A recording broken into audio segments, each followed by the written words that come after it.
Welcome back. This video is about how to address the prevalence of black poverty with your children so as to build a positive black identity. In one of Lauryn Hill's songs, she says, "Why are black people always the ones struggling?" So that brings to the question that people think sometimes that you're in the poor neighborhood, you're the reason your neighborhood is poor. Like, because you're black, your neighborhood is poor, rather than what is really going on. So, we want to help children to understand a bit about systemic poverty based on their developmental age and their chronological age, and the role of money because accurate history will not be taught in schools.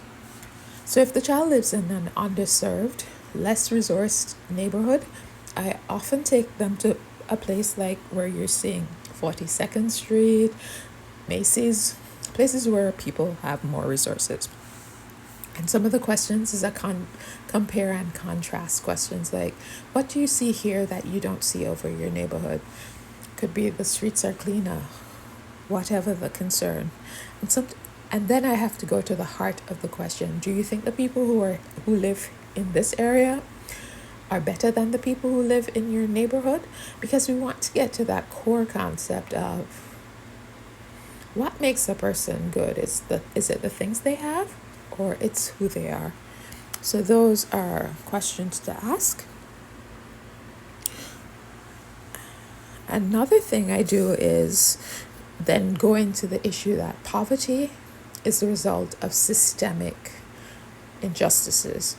So if I'm already teaching the child history, I'd bring up the point that in New York City, there's a history of enslavement, but when it ended, the people who were enslaved were not compensated, but the people who enslaved others were able to keep those resources, and that oftentimes wealth is cumulative. It's built up over time.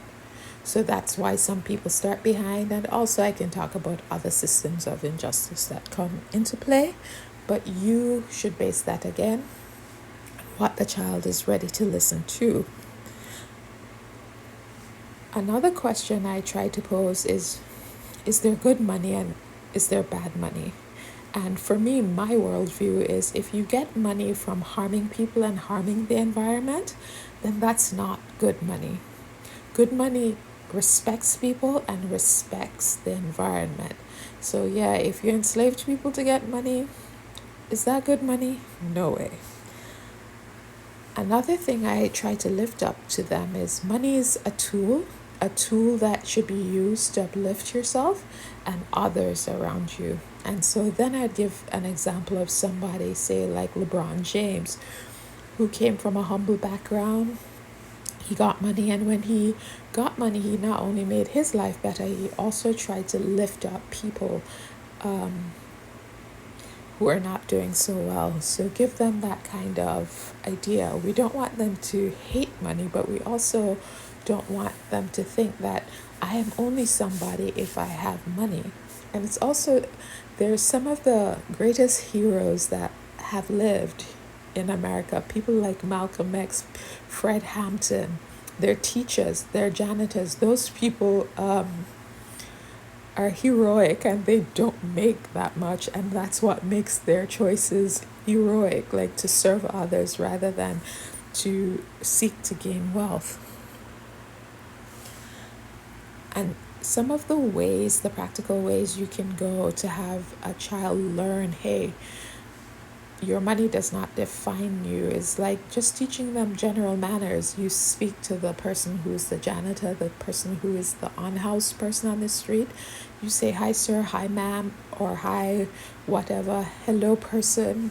So we respect people's genders, but say hi in a respectful manner, the same way you would say to a CEO. You can also have them have opportunities to go volunteer at places like homeless shelters, serving food at a soup kitchen, so they get to spend time and learn that people are people, and yeah, having resources is just, some people are fortunate to have them and others are not.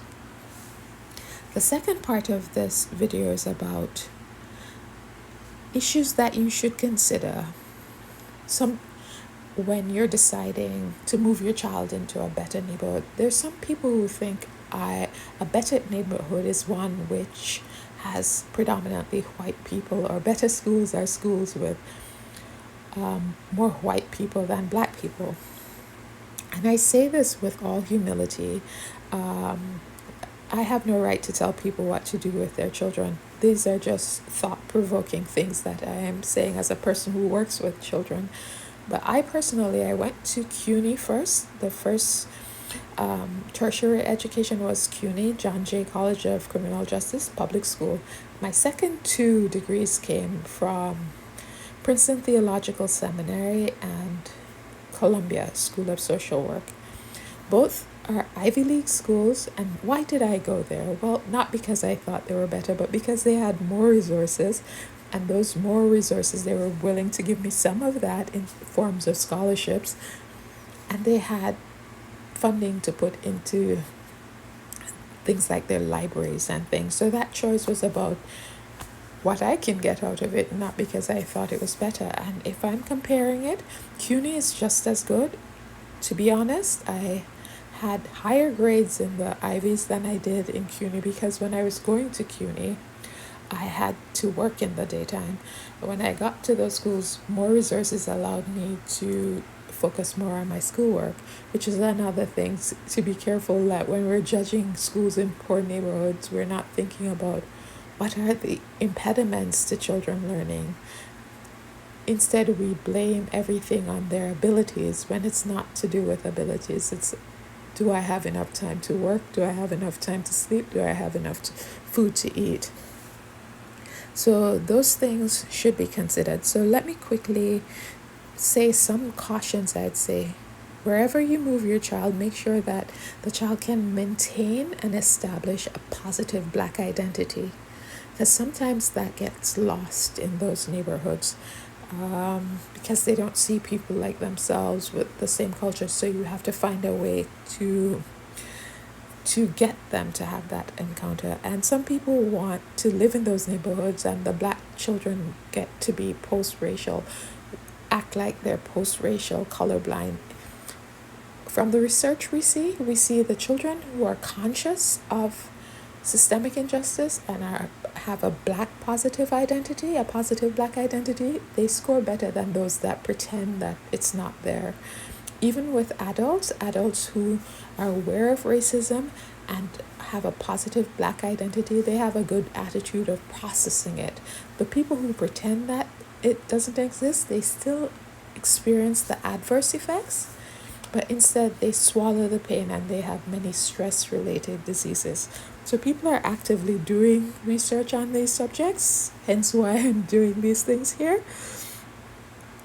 And so I guess it's to say to you, do what is best for your child, for your family, but also remember there are positives and negatives. And I'm going to end with Nicole Hannah Jones, and she's the one on the 1619 Project. And she was living in New York City, and she decided to live in an average neighborhood with average people with less money than she did, and she sent her child to public school. She said she did so because she wanted her resources, her taxes, to benefit the community, and she also wanted to be a presence on the PTA for the other children.